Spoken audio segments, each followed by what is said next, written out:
If you follow the channel, you know me. I like looking for stories, inside stories, what really happened, what the news is not saying, and going through the internet looking for stories, I came across this FBI page, Most Wanted, Fugitives, and I started noticing we have an awful lot of missing people in America.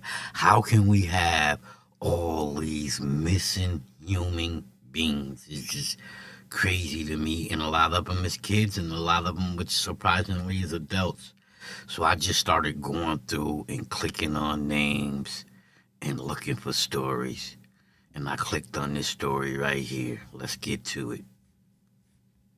Come back home to your mother safely. If my daughter is watching this right now, I would say, I love you. And come back home to your mother safely and unharmed. And I love you. And when you do return back, and if you do return back unharmed, you will never, ever go with anybody else. You will be next to my side at all times. They say he's armed, that he's dangerous. He's wanted by the FBI. Kahlil Tatum wanted in connection with the murder of his wife. Sorry. Shouldn't your kid have already been by your side? Shouldn't your kid have never been let go with anyone? Let's continue. Wanted in the disappearance of 8-year-old Relisha Rudd. He bought my daughter a fish tank, but I stopped it there. No more gifts. DC General needs to be, I don't know, they need to really do a really thorough background check with these workers. Sources tell News 4 Relisha's mom had allowed Tatum to take Relisha weeks ago, not suspecting he would hurt her. The minute people saw that beautiful little girl's face, there were people in DC who could think of nothing else except to find out where she was. Her picture was everywhere. Her on every TV story, on telephone poles, on everywhere. Everyone was sharing it on social media. It was the search for her was something that Washingtonians, people from this area who were living here 10 years ago, you say her name, they immediately know what you're talking about. My relationship with Relisha, it was good. It was like, even though she wasn't my biological child, it was like,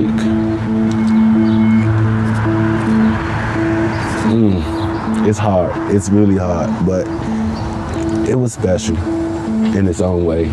She was a real sweetheart. Bring her home! Bring her home! We can no longer turn a blind eye to this issue of missing people of color around the country. 40% of the missing population are Black and brown people. It had been almost a month since she had attended classes, but sources tell us this is not the first time officials knew of problems with the little girl's family. This family was under the supervision of Child and Family Services, so this child should not have gone missing. Doreen, why was this guy at a DC hotel, and why did he have this little girl with him? I think as we look at Relisha's story, we can ask ourselves, okay, what other Relishas are out there, and what am I doing to prevent this from happening? The significance of this section of the Anacostia is that we are directly downstream from Kenilworth Aquatic Gardens. That is where the search for 8-year-old Relisha Rudd has been focused for days. We have to continue to hold her in our collective hearts and make sure that we do everything that we can do to prevent another child from going through what she did. The search for Relisha Rudd resumes tomorrow morning. Relisha's stepfather among those speaking through tears. I just want my baby back. Yeah, I got hope, but I'm praying for the worst, but I'm praying for the best. I got hope. My son believes she's alive. And this is coming from her brother. Relisha.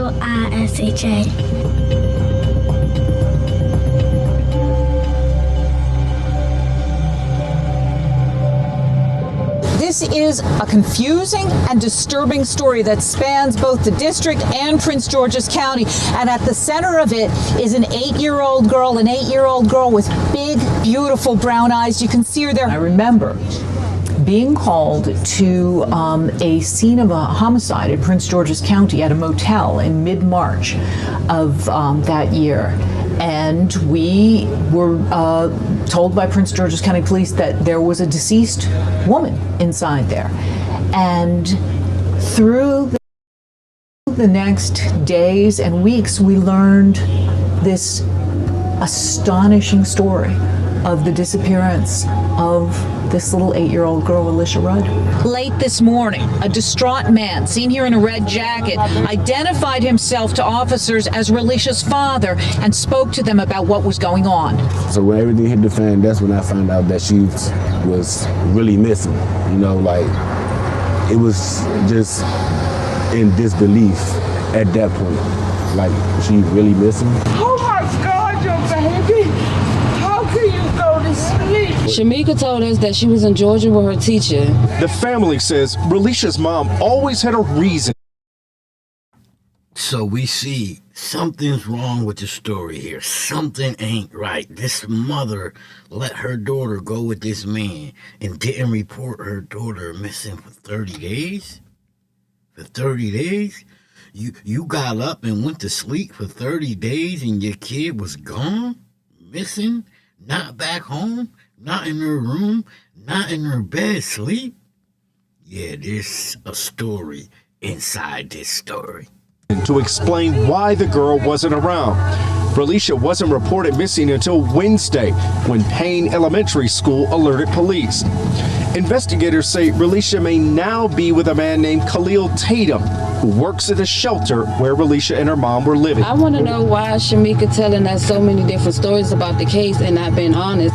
My family had their own carpet contract, and we would get work, and we would go in and out of town, Pennsylvania, North Carolina, etc., to do hotels and people's houses and Airbnbs and office buildings. You know, we had big contracts, so it would take weeks for us to do the work. So, and around the time this stuff was happening back in DC, I was out of town. So I really didn't know what was going on, so I got back home. Linked to the girl's disappearance, this man, 51-year-old Kahlil Tatum, the janitor at the homeless shelter, seen here walking down a hotel corridor. So, that's the little girl, 8 years old, with a grown-ass 51-year-old man. Why is this happening? What was going on? We gotta figure it out. With Relisha back on February 26, after police say Relisha's mother gave her daughter to Tatum. He didn't look like that type of person. He looked like a good person. The way he played with everybody's kids, the way he did his job, it's all in the man's hands above us. And that's what predators do. They come in, they get cool with the neighborhood and cool with the kids. Meanwhile, they ain't got kids. That doesn't seem suspicious to you? A stranger wants to help with your kids, buy your kids shit, giving them gifts, but they ain't got no kids? Like, what was going on with you? Was you on drugs? Did you sell your kids for some drugs? Because this story's not adding up and making sense. And that's one thing that man above us don't play with, is fools and babies. And my 8-year-old daughter, she is a baby. First, we want to tell you about a neighbor who says if he had known that little girl wasn't supposed to be there, he would have called the police. Tatum's neighbor tells News 4 he's seen the little girl at the apartment building. I seen the little girl about 3 weeks ago. Yeah. She was coming out the apartment, in and out the apartment with him and this old lady. I haven't seen him since. I ain't seen him since the other day. Neighbor Maurice Jackson says Tatum implied the girl was his niece and said he and his wife had just returned from some type of resort with the child. Relisha went to Payne Elementary School, but she hadn't gone to school. Imagine how that makes you feel, right? You seen this little girl with these people, and then later on you see on the news the little girl is missing, and you like, damn, I could have saved this little girl. I seen this little girl, but I didn't know. School for weeks, and when officials got suspicious, they say janitor Tatum became Dr. Tatum. March 10th, On or about that day, Kahlil Tatum, posing as a doctor, tells a city official that Relisha's not in school because she's sick, that she has some sort of neurological disorder and she's undergoing treatment. The official says, we need some documentation of that. Dr. Tatum said he'd leave the paperwork here at the shelter. March 19th, as the investigation intensified, Kahlil Tatum and his wife checked into the Red Roof Inn on Oxon Hill Road. Sources say there's no evidence Relisha was with them at the time. March 20th, Andrea Tatum is found murdered inside that motel room. Mrs. Tatum's family believes she was killed because she tried to protect that little girl. At this point, we do. So now we know he got the little girl. Him and his wife check in the hotel, so he has a wife, and he kills her.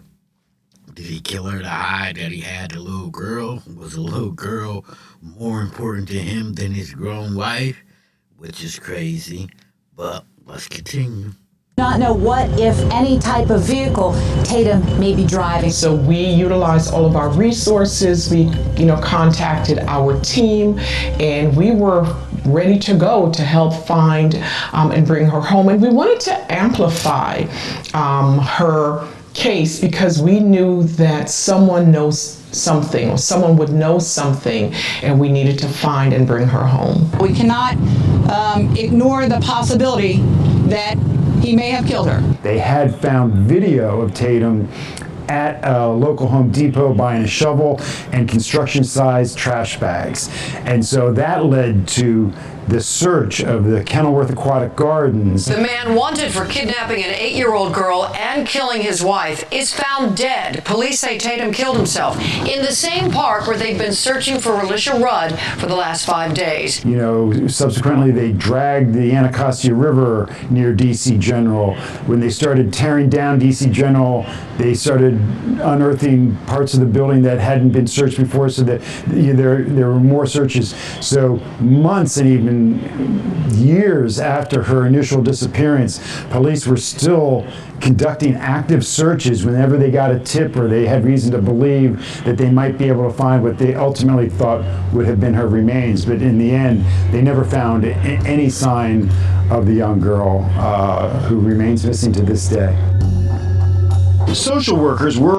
So how was he able to just get rid of her body? Nobody could find her, and he killed himself at the park where they were searching for her, like maybe to symbolize he killed himself where he put the body. It's just crazy, but like I said, to me, there's something going on with the mother.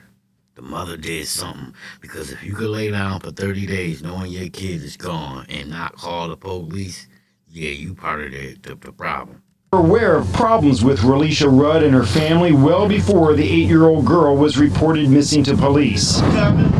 Rudd and her 28-year-old mother had been living in the homeless shelter at the old DC General Hospital for 18 months, along with Rudd's 3 younger brothers. While the 8-year-old girl stopped showing up for classes at Payne Elementary last month, sources say the boys had been attending school.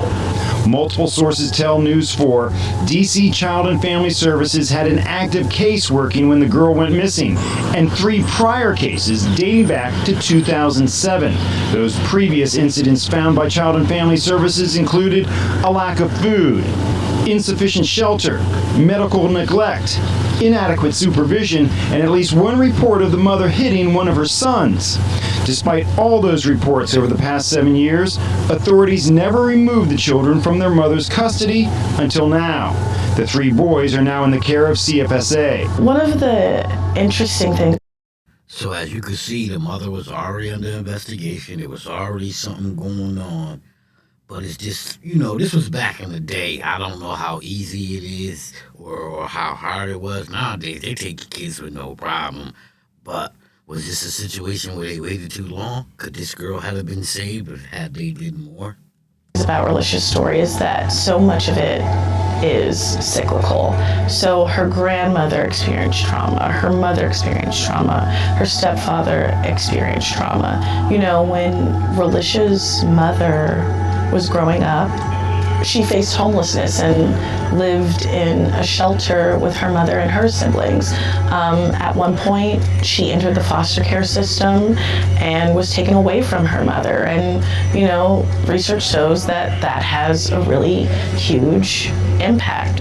She dealt with behavioral issues and mental health issues. And then, you know, she grew up, started a family of her own, and experienced the same instances, you know, living in a homeless shelter, being evicted, you know, dealing with her children and trying to wrangle them. And it was a lot. It was a lot. Oh my gosh. And this is a picture that Relisha painted in our playtime program. We were doing an art project, and this is what she painted, and I keep it above my desk so I remember and think about her every day. It's like she's right here with me to make sure that I'm fighting as hard as I can for children like her. Relisha was in Playtime's program for 18 months, and our staff and volunteers worked very closely with her during that time. Playtime was cool, man. You know, they took to Relisha kind of quick too. You know, not only Relisha, all my kids. You know, Relisha liked to make beads and bracelets out of bead sets they used to have at Playtime. So she liked to color and draw and make things. When we learned that she was gone, it was the most devastating news that I think any of us had ever heard, and it was a very, very scary time. I think that we just all need to think about Relisha as if she were our baby and bring her home. The vigil was organized by the Homeless Children's Playtime Project. We threw ourselves into the search as much as possible, which is never something that you're ever prepared to do as a service provider and a child advocate, to look for one of your own, so to speak. Hey, this has nothing to do with nothing, but you see white folks out there crying for that baby. You see this white lady sitting here talking about what they did for this baby. Listen, white people ain't always the enemy, black folks. They fear a united nation, not a divided nation. You know, they keep us all divided, but one day when we get smart and all come together as one, we'll see how much control we got together in this world. A child in your program, combing through the woods with the FBI, Metropolitan Police Department, volunteers with Black and Missing, volunteers from Playtime, and seeing our staff and volunteers that had worked with Relisha doing joyful, age-appropriate activities in our playrooms, then like somberly combing the Kenilworth Aquatic Garden Park for evidence was an experience I hope to never repeat. And she seems overwhelmed just from telling the story. She seemed hurt just from telling the story. I only know what's in this documentary and some other research I did. So I put in the work. I did a little bit of research, but it seems like other folks was out there more than the mama looking for this kid. This mama let this kid be missing for 30 days before she even called the police, man. Really, please, we just want to bring Relisha home. And Relisha, if you are watching this, we miss you and we love you.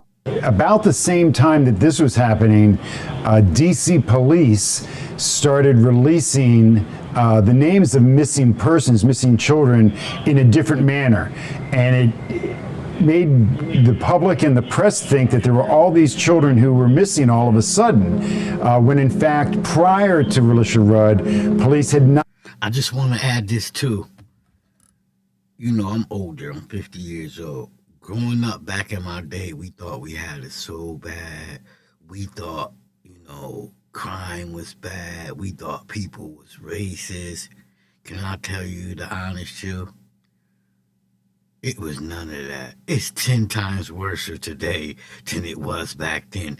It didn't get better. Crime got worse. The criminals got younger. Police are bolder with beating you up. It didn't get better, folks. We are going in the wrong direction. Not been making public notifications about missing children. My point with that speech is I miss when America was great for me. children as frequently on social media as they did after that. Today, D.C. Mayor Muriel Bowser closed the door at D.C. General for the very final time. News 4 was the only TV station there when the mayor chained the door shut today. Mark Seagraves is live to tell us what's next for the families who used to call that place home. Mark? Yeah, Jim, this building has been here since 1922, serving as a hospital until 2001, and since then, a homeless shelter. You can see now the doors are chained locked. We as a city have said we don't want to lose another child. DC General would have been a perfect setting for a scary movie. This is when children had no playground or safe place to play, right outside DC General on the concrete next to the road. We spent 9 years serving children there. Different floors were opened and kind of haphazardly renovated to be outfitted to become a family shelter. So we did the very best we could to really fill that hole and fill that void of lack of children's programming, all the while trying to advocate for improving conditions at the shelter. It's a massive building on a huge campus right on the Anacostia River, right across from RFK Stadium in the DC Armory. And the district had a need for places to house homeless families. Even back then, the district was in a homeless crisis, people experiencing homelessness. And there was a need to have a place to put families. They had been putting families in hotels out on New York Avenue. You see, people think this homelessness issue just started in America. As you can see, this been going on. This video's 11 years old. This been going on. But we have not, as people, put the right people in position to figure this out. We have not put the right people in position to get things done and figure out what is the core issue, why people become homeless. How can we change that? How can we help them and make sure they can maintain having safe places to live at the same time paying their goddamn bills? Because that's the goddamn key factor. I'm gonna be honest with you. I've been in this situation myself. It cost them millions and millions of dollars a year. There were calls to close the shelter down. When Mayor Bowser became mayor, in I believe it was 2016, she announced plans to phase out DC General as a family homeless shelter and create family shelters, brand new facilities, one in each ward of the district. And that set off a firestorm of controversy with a lot of residents who just did not want a homeless shelter in their neighborhood. Ultimately, in 2018, the shelter was closed down, and those... That's another problem in America. Americans will help everybody around the world. This person, that person. Oh, they got bombed over here. Let's help them. They got this over there. Let's help them. But they won't help the person homeless down the street. See, Americans don't want instant return. They don't want to see, oh, yeah, that homeless dude they see on the corner. Oh, yeah, he got a house and his bills is paid and we got him with some people and we got him a job and things he's maintaining. That's instant gratification. They don't want to see that. They want to be told, oh, save these kids over here. And then people send millions of dollars and they never see those kids get saved. If they even ever get saved. That's the America we live in today in 25. You don't want gratification of helping your neighbor and helping your friends because you want to be the king amongst your neighbors and friends. Why the fuck I'm gonna help them get what I got? That's the mentality of the American folks. Family shelters in all 8 wards opened up, and the sky did not fall. Neighborhoods were not destroyed or ruined because of these shelters, and in fact, they're operating pretty seamlessly today.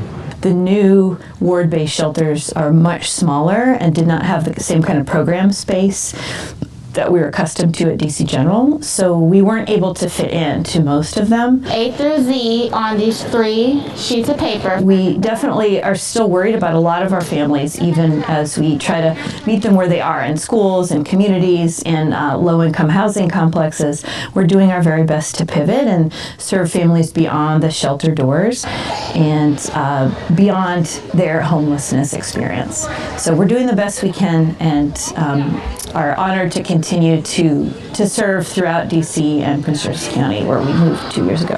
Well, for the most part, I've been without housing through the whole time. You know, the system didn't help me. Child Family Services didn't help me with nothing. I did everything. As you should do everything on your own. You're a grown-ass man. And I get that you was choked up and messed up. You know what I'm saying? But that wasn't your child, so you should have been doing the things you needed to do. That's why I need to know what's drugs involved with these parents' lives. My own. I've been in my apartment now for 2 years on my own. I've been working at my job and working there for 2 years on my own. I always had a job, but I never had a home. Now that I got my home, I got my kids back. Not fully, but you're on the right track. Government agencies charged with protecting at-risk families failed to communicate with one another and failed to report known incidents of neglect and chronic truancy. Those were the findings 5 years ago after Benita Jacks murdered her 3 children.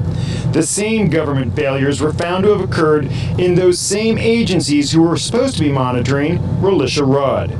Government agencies could have responded better. For example, I'm concerned about the mandatory reporting requirements and the fact that the report notes there were mandatory reporters who didn't report because they thought that CFSA already knew. You know, whether those recommendations after the Relisha Rudd investigation actually, prevented any future Relisha Rudds, we don't know. What they found was, when it came to Relisha Rudd, even if these recommendations had been in place, it may not have prevented her disappearance, and they point to a lot of the misinformation that the family gave to authorities before the investigation started, when she was just missing school, and then after the investigation started, that was given to police.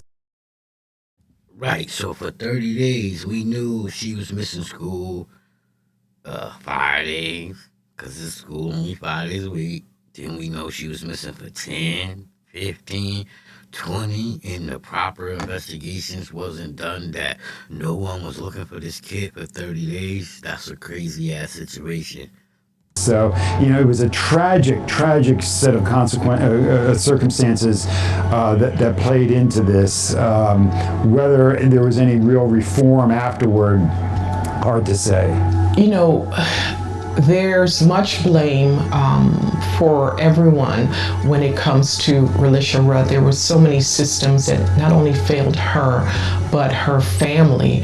And we believe that Relisha Rudd may be a victim of sex trafficking, and she was being groomed by Kahlil Tatum. So again, we have to do a better job and put resources in place to protect those that are most vulnerable. What we're finding is that oftentimes children that are in foster care or that are unhoused are very vulnerable and most likely are targeted by pimps and pedophiles and could become a victim of sex trafficking. When you hear Relisha's story, a lot of people place blame on her family, and that's understandable. At the same time, you have to take into account so many different things. Like, everybody in this family has experienced trauma. The trauma of eviction, the trauma of facing so many barriers can really cloud your judgment and have an impact on your decision. Listen, I get what you're saying, because, growing up in the ghetto, I went through that trauma, evictions, and other things, sexual issues that people deal with, and it doesn't give you the right to just let your kid be missing for 30 days or give your kid to a man and let her be gone for 30 days. Like, I'm not buying that. That trauma allows you to do that, or you can use the word trauma to do that as an excuse or a scapegoat. No. Decision making and your ability to make decisions, and I think that's something a lot of folks in the family struggled with. Family may be the first stopgap, but there are safety nets in place to catch people for each, crack that they may fall through Why did so many of them fail in this one particular way that led to this little girl's disappearance? The school system failed her, the city failed her, because they didn't look hard enough. They didn't investigate hard enough. You failed her, her mama failed her, her real daddy failed her. Like, people fail to realize a lot of kids' problems start way before they leave the home. A lot of kids' issues start way before they meet the system. A lot of kids have been failed way before they meet any part of the real world. So, the last lady and this guy is trying to blame the system. What about you? What about the mama? What about the people that was there? They didn't press the issue hard enough. They didn't ask questions hard enough. But what do you say to people who say, why didn't you all charge the family? Why didn't they? I'm her stepdad. I'm not her family. I got kids with her mom, but I'm not her family. Why didn't they charge their family for neglect? Why didn't they? I'm with them. I'm not her family. Yeah, but you was there, bro. You was living there. You was taking care of them. How you don't get charged? But he right. How didn't they not get charged? He right. He 100% right. I was just a guy there. At this point, I'm only... So he think he should get excused because he just was a guy there. The point was, you was there. I don't give a fuck if you walk into the bank, right, on your own. 5 minutes later, two of your best friends walk in, they rob the bank, and before they can run out, they get caught. Police find out you know them and that's your best friend. Yeah, you was just there to do some other business. But guess what? You going down with your homies because y'all know each other. So stop acting like just because it wasn't your kid and you was just there. Yeah, you had responsibility too, bro. Face forward with this because I have 2 kids with her. And yes, their older sibling is the one who's missing. So that's why I'm so face forward with it for my boys. She's been missing for 10 years, but we have not forgotten about her. At the intersection of New York Avenue and Bladensburg Road Northeast, volunteers handed out flyers with images of what Relisha Rudd looked like when she disappeared at 8 years old and what she might look like now. Well, 10 years later, we will never stop searching for Relisha Rudd. And we have to find her. She is a valuable member of our community, and we cannot give up hope. We have seen miracles where individuals were missing for many years, even decades, and they were found, and we are hoping the same thing for Relisha Rudd. I saw the FBI poster today. She is still listed as missing. And you think about these cases like Elizabeth Smart and the 2 young women in Ohio where years after everybody thought they were dead, they were alive. And so I think it is good that people still walk around with the assumption that she could be alive, because if she is alive, she may be somewhere where she does not have access to any of the search for her, any of the coverage, any of the knowledge that people want her to be found. And so if that's out there, that it's good. Hope is good. Relisha will always be a part of Playtime. She will always be in our hearts. I just worry it could happen again. I worry it could happen again. I see so much going on in this city. 10 years later, I'm still standing strong. I got my kids back. I just want people to know, for the ones who actually care, I appreciate their support and keeping Relisha's story out there until we get some closure. Not only for me, but for her siblings. They need closure. So what you think, man? This beautiful child who actually cared. I appreciate their support and this beautiful child went missing, never was found. Is it possible she out there still alive, don't know who she is? Or did this man who killed his wife, killed himself, kill her, and he just put her somewhere in a good place that we don't know where she at? Get in the comment section. Let me know how you feel, your thoughts and your opinions. And like I said, it's many people that's missing. I'm going to just continue to go through the list and do these stories. On this channel, I give you the facts. I give you my opinion on those facts. And if you like how I do that, click that like, share, subscribe, hit the bell, click all so you can get notifications every time I drop one of these videos, man. And if you know anything or any information about this situation, you should speak up. And if you holding back, cut the shit. That part.